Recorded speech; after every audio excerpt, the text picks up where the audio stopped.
man, not too happy with some of these eBay sellers here lately as an actual buyer that buys on eBay. I actually sell on eBay as well, but not happy with them at all. And I'm going to share that experience with you just so everybody knows about it. So hopefully everybody can kind of avoid the situation I'm going through, but I'm pretty sure they'll probably run into it a couple times at least. But I want to share that, and also I want to share just some things that I just picked up. It's not a whole lot. It's not anything like it's way out there, but I'm proud of it, and I like them. So that's what we're going to talk about in this video and show coming up.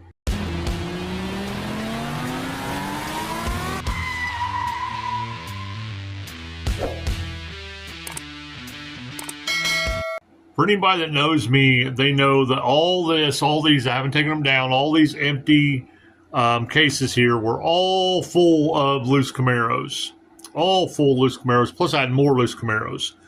I dwindled down my collection, sold off a lot of them, and I only kept like a lot of my third gen Camaros. Put them over here.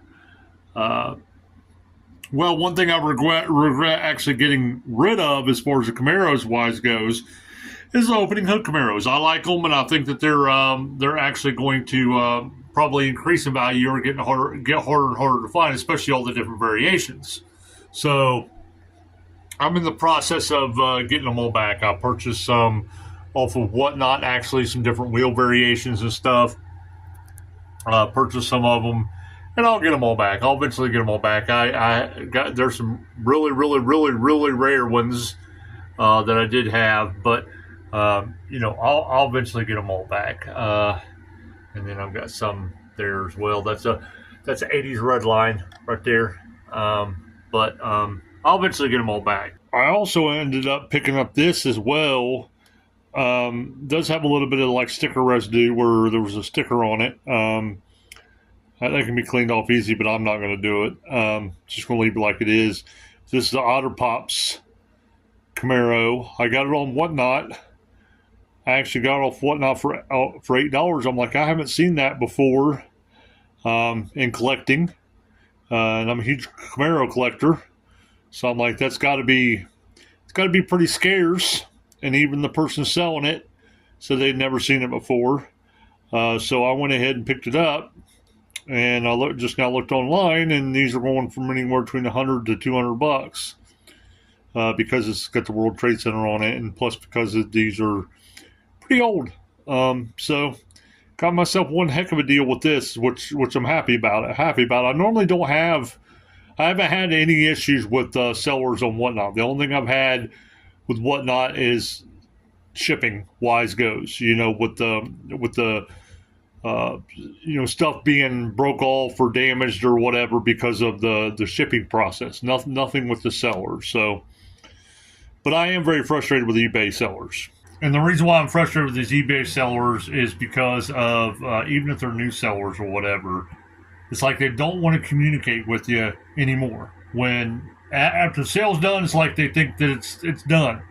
They don't communicate with you anymore or anything like that or whatever, because the last 2 or 3 things I bought lots that's $60-$70 or not just 1 or 2 cars.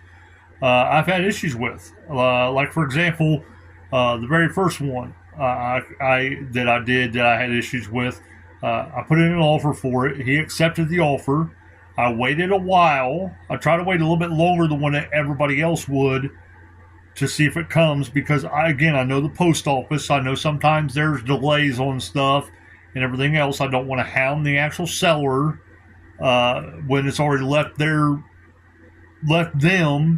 They don't know what's going on with it or anything like that once it's out there in the shipping world and stuff. So I waited a while, so I didn't get it, hadn't got it. So I messaged him just to make sure that the tracking was okay. The tracking was legit, all that stuff and everything. I messaged him quite a few times. He never got back with me. Never did. So I had to end up having eBay step in and get me an actual refund with that guarantee, with the bidding guarantee and stuff that eBay's got.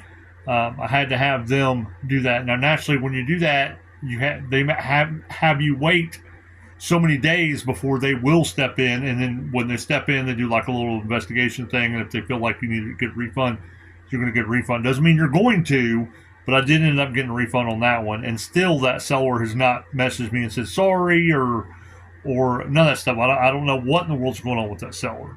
I mean, he was a little bit new, and he was charging $30 for shipping for something that should only been 10 or 12 bucks, but I was trying to give him the benefit of the doubt, and I didn't understand why after I purchased it, he was shipping it UPS when most buyers with diecast stuff and everything, they do USPS and just print the label straight off from the USPS, get it from eBay, and stick it on there, or just take it straight to the USPS and do it that way, and then come back and put the tracking number in, so the customer, the buyer, actually has the actual tracking number.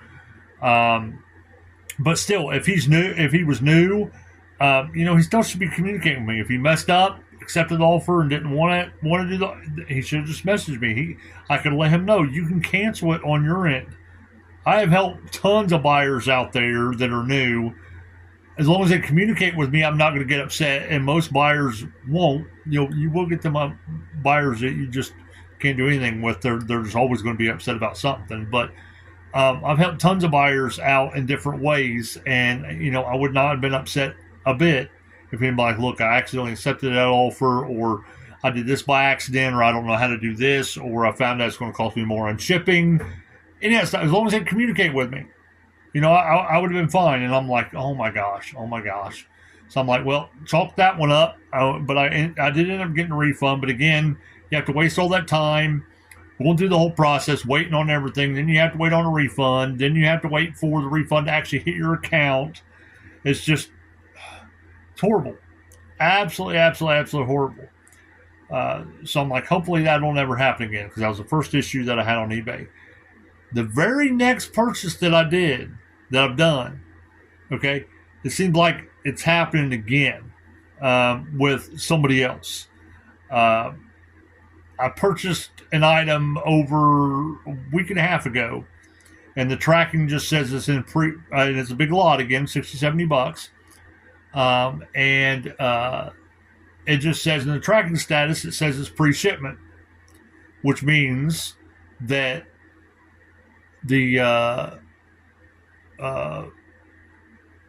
seller has actually probably printed out the label but hasn't sent it to the post office, because in the shipping tracking for the USPS, it says that the USPS office is actually waiting on the package. They're waiting on the package to get to them. Again, I know that the tracking sometimes mess up. Sometimes it takes a while to get caught up on things.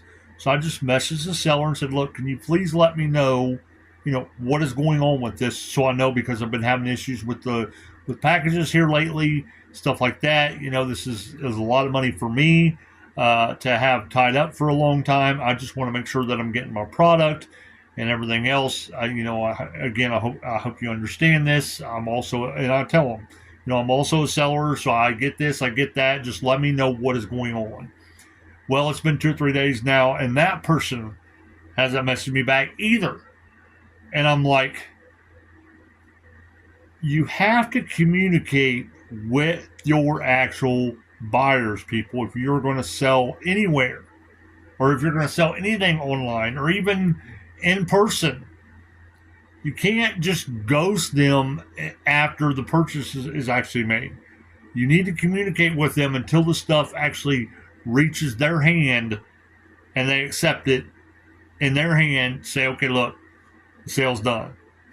I don't know how these people are expecting to keep selling when they're doing that kind of stuff, because A, they're going to get bad reviews, and B, if eBay needs to step in, or whatever platform needs to step in, eventually they'll be banned from the platform and won't be able to sell. But anyway, that's my experiences with the last couple things on eBay. I don't think I'm going to purchase probably big lots anymore on eBay and stuff because of that. It's just getting utterly ridiculous on there. I mean, I sell on eBay and stuff like that, and I'll probably still buy little stuff on there, but I'm not going to end up getting bigger items or more cost. Maybe no more over about $20 or so. just because of this issue. It's utterly ridiculous. But thank God that when I bid on this stuff, that it actually had the the eBay guarantee on it for me bidding and paying for it, for me to be able to get my money back. That's probably one of the number one things I could tell people if you are going to bid on eBay, to make sure it's got that on it. So eBay will step in for you if anything happens. Now, if that's not there and you don't get your item, you have to work it out with the seller. And if the seller don't want to work it out or make it right, then you're basically screwed, unless you want to go through all this big old huge process and suing them yourself and all this other stuff. So make sure it says somewhere in the listing that it's backed by that actual guarantee. And also, if it looks too good to be true, it probably is. So just to let you know about that. And then thirdly, what I can say is not everybody's like this, but you need to watch it when you do it. When you see it, you will see actually pictures of like the ad of the item, like from Walmart or from like AliExpress or something online or something along those lines. I wouldn't bid on those things either, because of you want to see the actual item. Make sure that they actually got the actual item. I have bid on a few things and stuff that's a picture from the actual companies or stores or whatever, wherever they got it from, and there are a few people that I actually trust that I'm okay with doing that. But as a buyer in general, I wouldn't do that either. I would not buy from, or I'd be leery in doing it, put it that way. But anyway, that's what I wanted to say in this video and everything. Hopefully I didn't bore y'all too much, but I like to give everybody information on everything, stuff that goes on with us in the diecast world. That way to help people out, to let people know, what we're going through. Maybe it'll help answer questions on what they're going through. Maybe it'll help them not go through this stuff in the future. Go through the headache. If it saves them the headache, it's all well worth it for me to share it. But again, not all our videos are going to be like this, just me talking and stuff. But this one, I had to vent a little bit about my frustrations and stuff with eBay sellers, and eBay needs to do a little bit about that too. Get a little bit stricter on that for sellers that are doing this kind of stuff. But anyway, hopefully all have an amazing, blessed day. All our links are actually down in the description of this video if you want to join us on Whatnot, Instagram, everywhere else. If you want to become a buyer on Whatnot, click that link down below. If you want to become a seller, click that link down below. If you want to actually become a buyer and not a seller, or if you want to do both, if you end up clicking one of those links, it'll actually give you a $10 or $15 credit. It goes up and down to purchase stuff on Whatnot. Plus, there's other stuff down there as well that's very useful for people in the diecast world and hobbies in general. Well, hope to see you next video. Maybe even hope to see you on Whatnot in one of our auctions and join the chat and all that stuff. Everybody have an amazing, blessed day.